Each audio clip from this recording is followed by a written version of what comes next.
بسم اللہ الرحمن الرحیم۔ رمضان المبارک اسلامی تقویم کا نواں مہینہ ہے اور اس مہینے میں ایک رات ایسی بھی ہے جو 1000 مہینے کی عبادت سے بہتر ہے۔ لیلۃ القدر خیر من الف شہر۔ اور اسی رات میں قرآن مجید فرقان حمید کو لوح محفوظ سے آسمان دنیا پر نازل کیا گیا اور حضرت جبریل امین نے 23 سال کے عرصے میں بتدریج کلام الہی کو فرمان الہی کے مطابق نبی پاک صلی اللہ علیہ وسلم کو وحی کے طور پر پہنچایا۔ روزے مسلمانوں پر 2 ہجری میں فرض ہوئے۔ یوں حضور کی زندگی میں 9 بار رمضان المبارک آیا، 9 بار 9 سال آپ نے روزے رکھے۔ اللہ پاک کا فرمان ہے، یا ایھا الذین آمنوا کتب علیکم الصیام کما کتب علی الذین من قبلکم لعلکم تتقون۔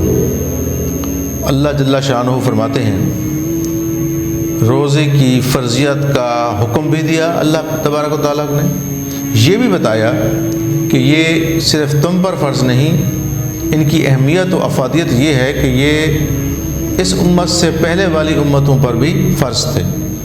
اور روزے کی وجہ تسمیہ بھی بتا دی۔ اللہ تبارک و تعالیٰ نے اپنا وجہ بتا دی، اپنی منشا بتا دی کہ کس وجہ سے یہ روزے فرض ہیں، اور وہ وجہ کیا تھی؟ لعلکم تتقون، تاکہ تم اہل تقوی بن جاؤ، متقی بن جاؤ، پرہیزگار بن جاؤ۔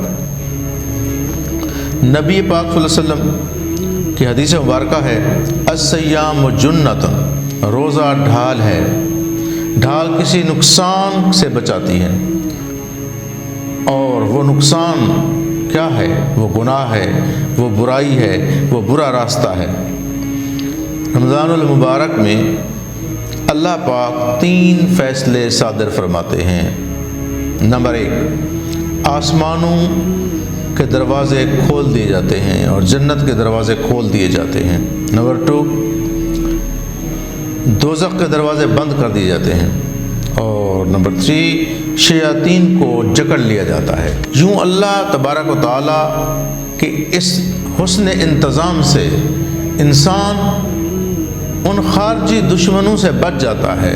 شیاطین کے جکڑے جانے سے ان خارجی دشمن، جو انسان کا خارجی دشمن ہے شیطان، اس سے اللہ تبارک و تعالیٰ اس ماہ مقدس میں اللہ اپنے کرم سے ہمیں محفوظ کر لیتا ہے۔ پھر یہی نہیں، انتظام یہ ہے کہ جنت کے دروازے کھول دیے گئے، آسمان کے دروازے کھول دیے گئے۔ صرف شیطان نہیں جکڑا گیا، بلکہ آسمان سے رحمتوں کے نزول ہو رہے ہیں اور جنت کی بشارتیں دی جا رہی ہیں، اور برائی کے راستے دوزخ کو بند کر دیا گیا ہے۔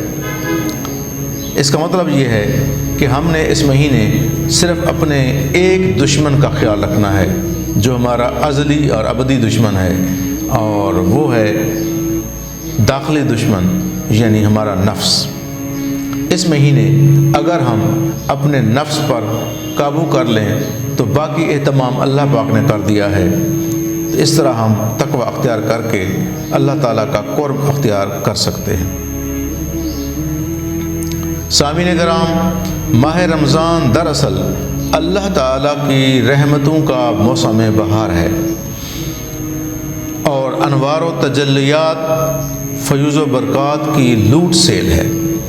ہم دیکھتے ہیں کہ ہم و آپ جیسے غافل انسان جو عام حالات میں نمازوں میں بھی سستی کرتے ہیں، ماہ مقدس کے آتے ہوئے، رمضان کریم کے آتے ہی ہم باجماعت مسلمان نماز پڑھ رہے ہوتے ہیں، مسجدیں بھری ہوئی ہوتی ہیں، تلاوت کلام پاک ہو رہا ہوتا ہے، رات کو قیام ہو رہا ہوتا ہے، تراویح پڑھی جا رہی ہوتی ہے۔ تو یہ انتظام دیکھ کر بھی اندازہ ہوتا ہے کہ واقعی شیاطین کو اللہ پاک نے اپنے حکم سے باندھ دیا ہے اور رحمتوں کا نزول ہو رہا ہے، کیونکہ ہماری معمولات انتہائی بدل گئے ہیں۔ دعا ہے کہ اللہ تبارک و تعالی اس ماہ مقدس میں ہمیں اپنا قرب عطا فرمائیں، گناہوں، برائیوں، بری عادات اور برے خصائل سے ہمیں نجات دیں، آمین یا رب العالمین۔